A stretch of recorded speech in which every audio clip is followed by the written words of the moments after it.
everyone, and welcome to Cardboard Conjecture.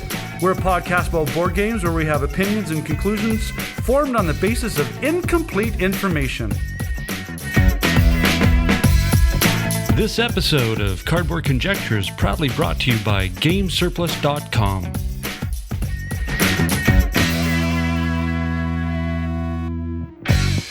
Hey there, we're the hosts of Cardboard Conjecture. I'm Norm. And I'm Ryan. This is episode number 2, Snowdonia. Okay, Ryan, run us through the nuts and bolts of Snowdonia. Oh, I didn't know you were going to... I thought you were going to do the nuts and bolts this time. I could do the nuts and bolts. Okay. All right, so Snowdonia, designed by Tony Boydell. It is, in its heart, a worker placement game that has a track building heart to it. Did I say heart too many times? Just say it one more time. Just say it one more time. It's got a lot of heart. I stumbled upon this game by going through watching a whole bunch of top 10 games of this account and top 10 games of worker placement and top 10 Euros. And I think the convincing part was I saw a Rado top 10 worker placement games, and he went through it, talked about it, and I don't know. There was one thing that just stuck in my head that I thought I need to get this game, and maybe now, just maybe, and you could probably talk about this too. What motivated me the most was the fact that it was hard to find. I know. I'm always drawn to games that are hard to find or kind of sometimes go under the radar. That's not the case. This one's harder to find because it's been out for a little while now. And it's not a Grail game, if you look for it. But it's had a few printings. It's had a couple printings to it. But it's the fact that this one you just don't hear a lot of people talk about it. Like when they say, "Oh, let's play a work replacement game."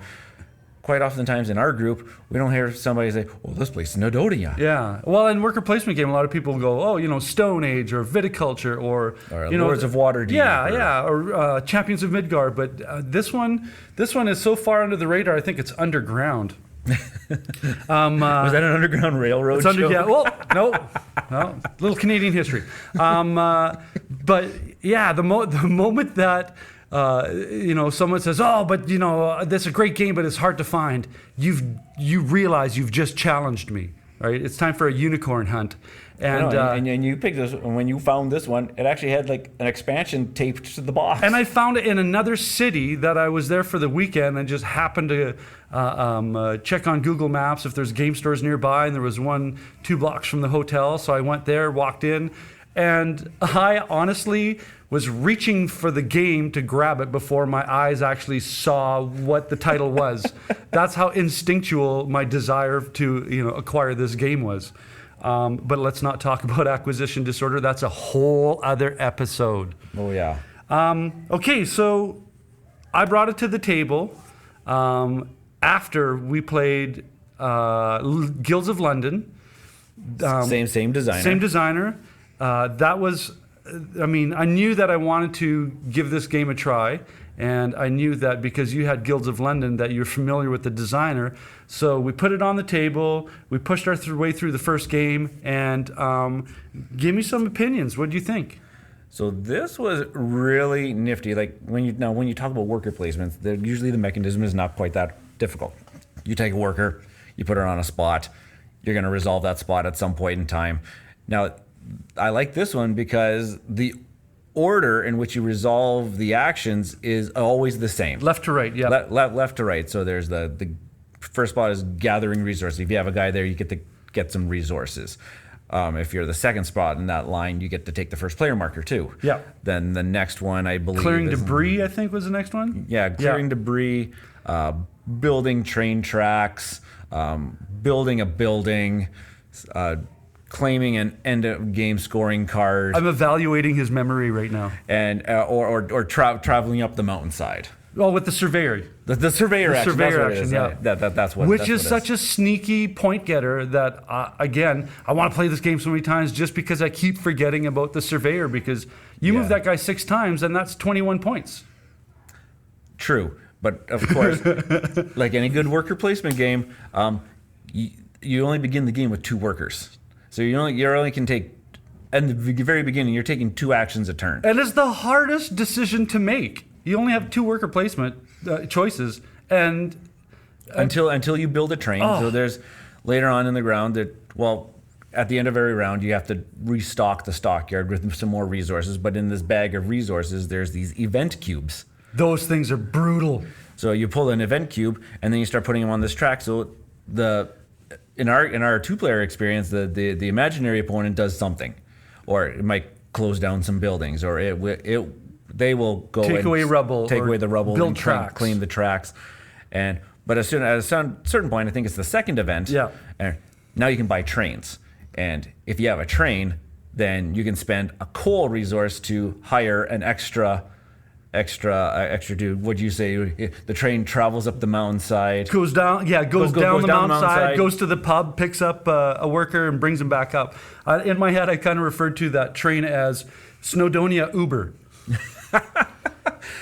But so that's fine. So you want to get a train because that third action is huge in this game. And the train gives you a bonus. So if you, like the one that I bought, gave me an extra 2 rubble to remove when I did that action. Right, So right. And I always kept buying the cheap train. cheap train for 9 points. Yeah, get 9 extra points. I got that 9-point buffer on you for the end of the game, and And then back with the trains, back to the events, there's that one event where you have to repair your train, and if you do not have steel or even one of the cards, that we'll get to that too, one of the contract cards, you lose your train.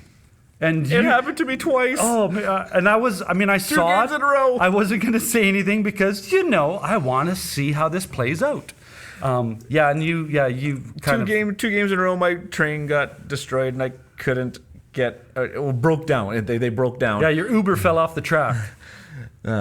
So you brought up that other thing. There's these contract cards that you can acquire. So that's one of the action spaces you can go. And these contract cards have some sort of one-time bonus that you can take in the game. So either get some extra resources, or prevent somebody from getting the start player marker, or take an extra laying track action.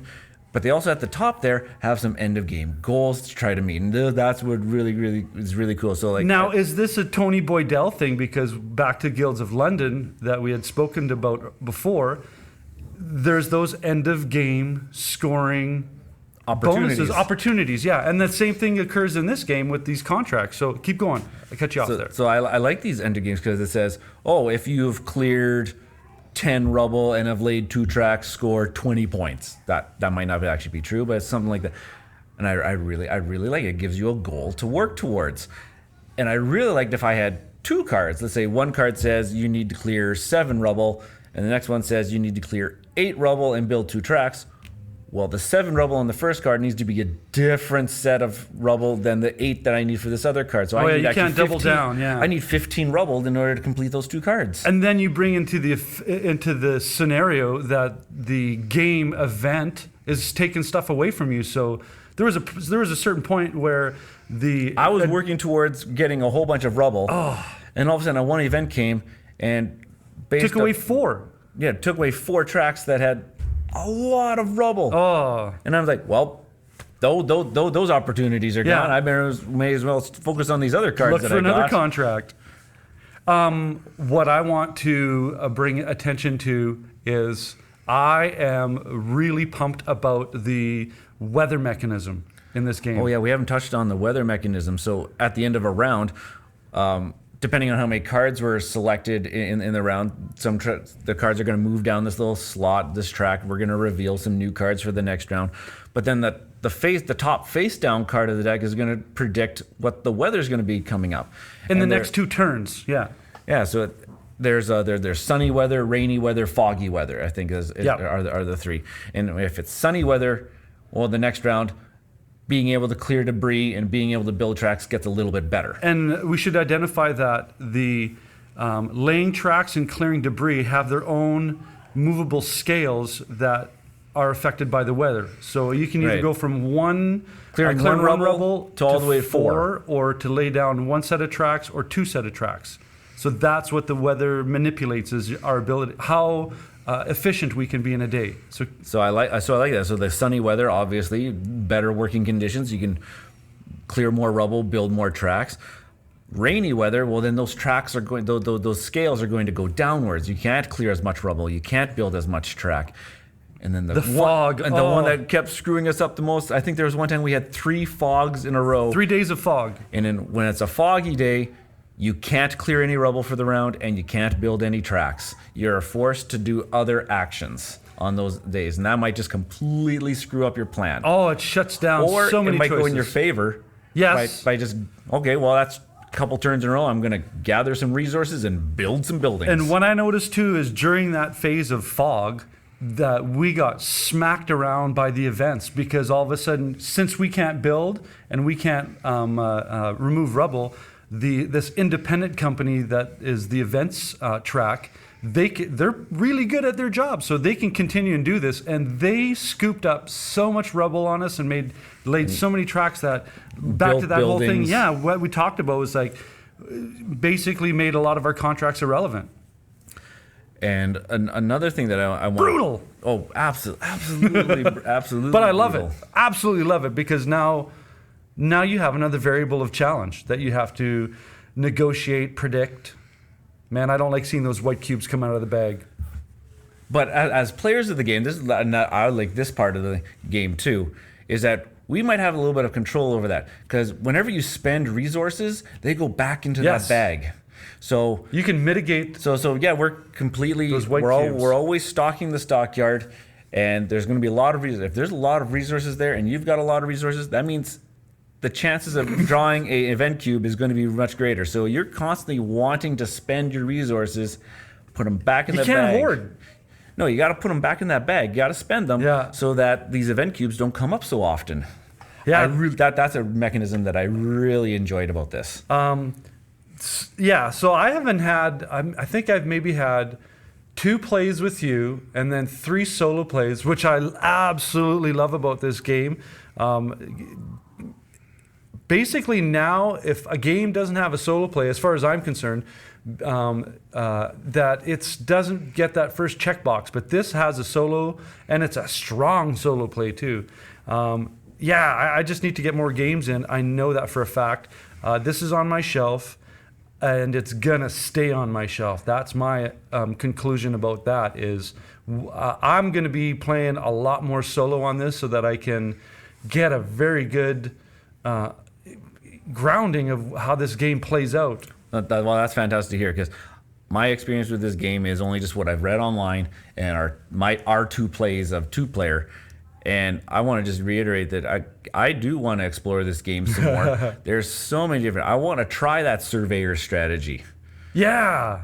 But that At what cost, though? Well, I think that surveyor strategy would work well if I got a contract card that forced me to push my surveyor up the mountain. Yeah, and there was one there where you got to move them up, I think, 1 position, which is critical. I mean, if you're in that 4th station position, I think the difference, but going to the 5th, is like 8 points or something like that. So it's valuable. It is valuable. So yeah, so I want to explore more of those cards. I want to explore the different types of strategies, maybe a building strategy as opposed to a laying track strategy, but you also have an expansion. I was just gonna say we didn't even touch the expansion deck yet. There's so many more cards, but I haven't More even trains. I haven't even explored, because I only played 2 games and I bought the same train twice. Oh yeah, for me it feels like I'm gone to like the biggest food buffet, and it's like I'm in the Italian section. There's so much pasta, and then I look over my shoulder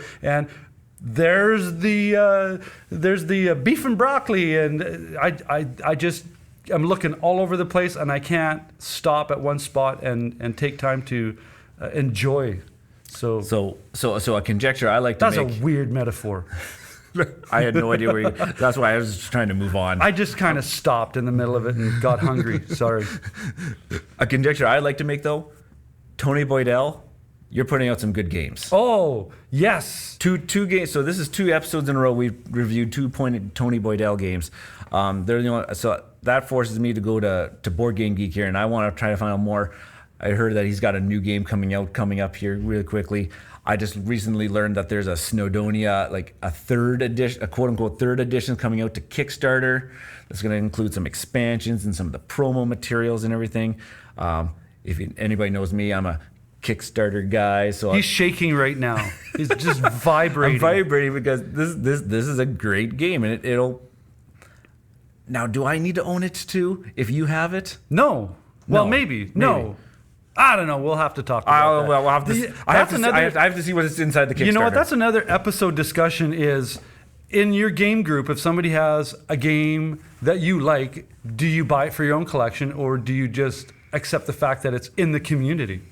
But that's another discussion. That's a whole nother jar of worms. Because just saying that made me twinge because I need to have certain games for my collection. But you found yourself a really good one in Snowdonia here. And I never thought of Tony Boydell as somebody that would appeal to me. Like I have my favorite designers, but Tony, you are now on the marquee for me.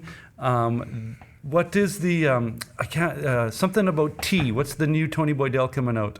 Oh man, you're putting me on the spot here. Oh, well, we'll figure this out. Maybe future Norm can stick in the Alubari, a nice cup of tea. Alubari, a nice cup of tea. That's right. Which is they're saying is like the spiritual successor to Snowdonia. Oh, I'm going to start saving my pennies now.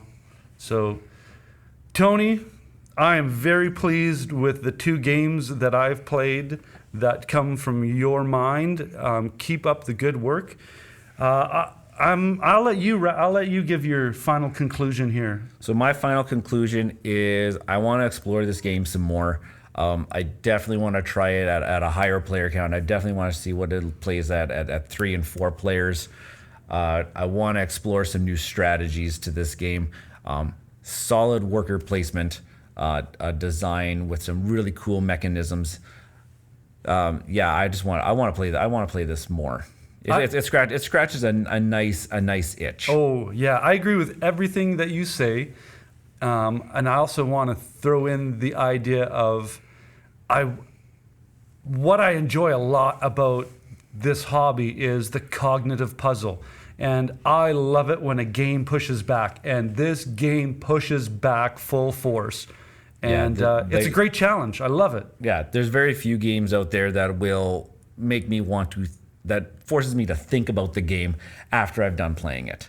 Snowdonia does that for me. I was constantly, after our plays, I was thinking about, well, what could have I done better? What would I try in the next? What would I try next? Well, game? you even texted me that night and said I just read through the rules and did you say that we played it pretty much? We very rarely on the very first playthrough. I don't think we got any rules wrong. Which is a statement to the rule set design. The rule book was great to read, and I mean we're both high school teachers, so we understand how difficult it is to convey instructions, deliver directions, and have people understand what you're trying to communicate. And the book was well written. Yeah, very well written. I can't say much more about this. I'm very happy about this game. I want to play it some more. So that's my conclusion. Yay for Tony. Yay for Snowdonia. All right, well, thanks for listening to Cardboard Conjecture. I'm Norm. And I'm Ryan. And we'll catch you next time. This episode of Cardboard Conjecture could not have happened without the generous support and help from The Good, the Bored, and the Ugly and GameSurplus.com.